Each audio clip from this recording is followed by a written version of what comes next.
In front of me I have the brand new iPhone 7. Whether you are Team Android or Team iPhone, anyone can appreciate a well-built phone. And that's what we're here to find out. Can this matte black iPhone 7 survive my durability tests? I've tested over 38 phones so far, including the previous iPhones. So let's see how this newcomer does.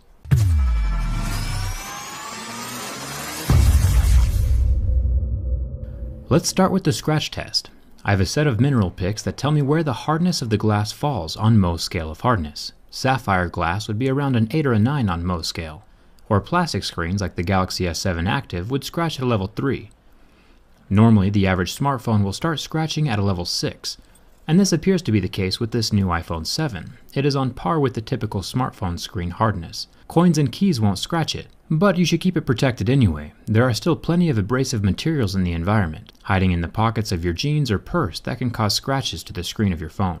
Let's jump down to the home button, or better said, the home touchpad now, since it doesn't click anymore. There have been rumors that the home button and the camera lens are made of sapphire, which would make them extremely scratch resistant, nearing the point of diamonds, which would be nice. Some smartphones, like the Galaxy phones, use a plastic home button that can scratch easily. But so far, this touchpad can resist the scratching from my razor blade. But is it sapphire, or is it just normal glass? The easiest way to find out is using the hardness picks. Like I mentioned before, glass will scratch at a 5 or 6, but sapphire should be around an 8 or a 9. And since this button has a deep scratch with a level 6 pick, we know for sure that it's regular glass and not sapphire. The earpiece is made of metal and very solidly stuck in place. It won't be sliding around or falling out like the old iPhone 4s did. Now with the back aluminum, I will be scratching a jet black version very soon, but so far this matte black version holds up extremely well to my keys. You can hardly tell that it's been scratched. Razor blades, on the other hand, will scratch the phone just fine.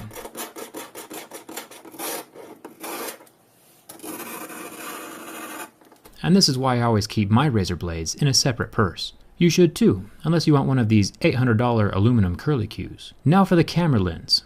This glass piece is protecting the new 12 megapixel camera inside of the phone, and it is definitely scratch resistant, which is awesome. My razor blade does nothing to it. But is it sapphire? It still scratches deeply at a level 6, so it doesn't look like anything on this phone is sapphire. Sapphire does have its pros and cons, but I'll save that for another video. Next to the camera lens, we have what Apple is calling the Quad LED True Tone Flash. Initially, I thought that this might be 4 different colored LEDs, bringing even more life to pictures than just a dual-colored flash would. But while indeed there are 4 LEDs, it is still just the same normal 2 colors that the older iPhone 6 has.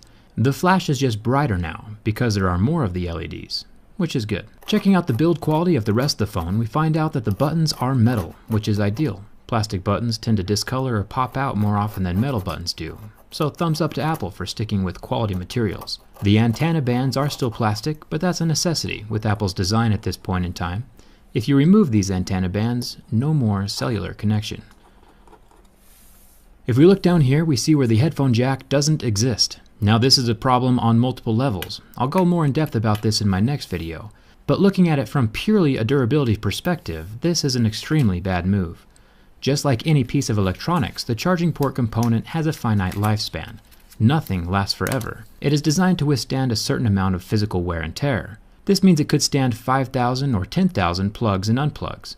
Nobody knows the exact number but Apple, but essentially, now that Apple is combining the headphone jack and the charging port into one, we have 2 accessories using the same single port, doubling the rate of wear and tear. So once this singular lightning port dies or reaches the end of its lifespan, your phone is toast. There's no backup wireless charging either. So if you are a person who's ever had their charging port stop working on a previous phone, you can sit back and watch your iPhone 7 port die in half the time. Unless you fork over the dough for some wireless headphones, which is what Apple wants you to do anyway. I plan on making a video more in depth about the headphone jack in a few days. It'll be revealing. So subscribe and turn on your notifications for that. What do you think? Is it good that Apple killed the headphone jack? Let me know down in the comments. On to the burn test. The IPS LCD of the iPhone 7 lasted almost 10 seconds under direct contact with flame before the pixels got hot and turned off, going completely black.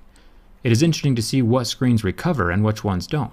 Samsung AMOLED screens currently turn white and do not recover from flame. The iPhone, however, completely recovered and functions as normal. It is cool to the touch within seconds. Now the bend test. The iPhone 6 had a nifty little trick that would permanently match the phone to the curve of your body if you ever sat on it. The iPhone 7 does not appear to be as flexible. It is interesting to watch the waterproofing adhesive between the frame of the phone and the screen. You can watch it tear as I heavily flex the phone. So while this phone will not suffer from bin gate or catastrophic failure, I would still not sit on it, just to keep that water resistance intact. Once that adhesive is torn, it will not be as resistant as it once was. Overall, Apple has made another solid phone. I appreciate the build quality. I still have plenty more to say about that headphone jack, but that'll come in another video. All of my behind the scenes stuff can be found on Instagram and Twitter, and there's a very good chance I'll start an iPhone 7 giveaway on my Twitter in the next week or so. So follow me there if you're interested in that kind of thing. And if you aren't subscribed yet but love technology, hit that subscribe button. I review tech from the inside. Thanks for watching. Hope to see you around.